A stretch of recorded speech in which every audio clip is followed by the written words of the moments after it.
Magandang umaga sa ating mga kasaka. For today's video po ay update ulit tayo sa ating kamatis dahil medyo matagal-tagal tayong hindi nakakapag-upload ng video. Gawa po ng ating internet ay nare-restore pa lang kahapon. So, upload tayo ng video. Activity natin ngayon sa ating kamatis, nasa pang 7 linggo na po ang ating activity dito sa ating kamatisan, ay i-spray po tayo ng mga foliars, fungicide, at insecticide. Dahil laging maulan dito, binubugbog ng ulan itong ating kamatis, so hindi tayo nakakapag-sunod ng tamang schedule. So, itong ating spray ngayon ay i-share ko po sa inyo yung mga ginagamit kong foliar sa ating kamatis. So, ano pong ipapakita sa inyo, ito po ang ating fungicide. Ang gamit ko po ay Mancozeb.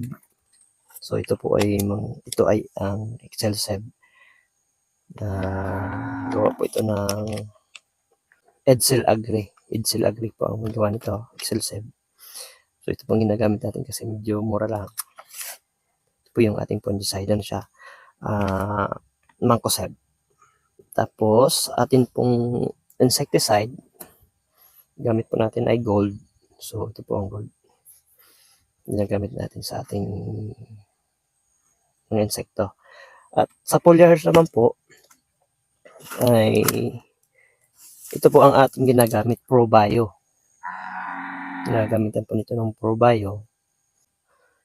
Red po yung ginagamit natin na ProBio kasi po ay namumunga ng ating kamatis, at nagdadagdag po tayo ng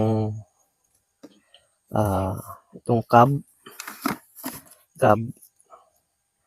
kasi ito po ay liquid calcium boron.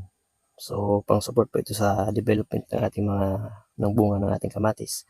So palagi po tayo dito naglalagay para prevention na din po doon sa ating yung nabubulok po yung ilalim ng ating mga bunga ng kamatis. So ito po ay CAB. Subok na po natin itong CAB na ito. Gawa po ito ng Stoliar. Stoliar baka naman. At ngayon po ay medyo may sinasalit-salit tayong foliar. Try natin itong ngayon, itong Hyper Plus. So ito pong ginagamit natin yung Bloom Booster, yung red. Meron po nito yung green, para lang po yun sa vegetative stage. So try natin ito ngayon.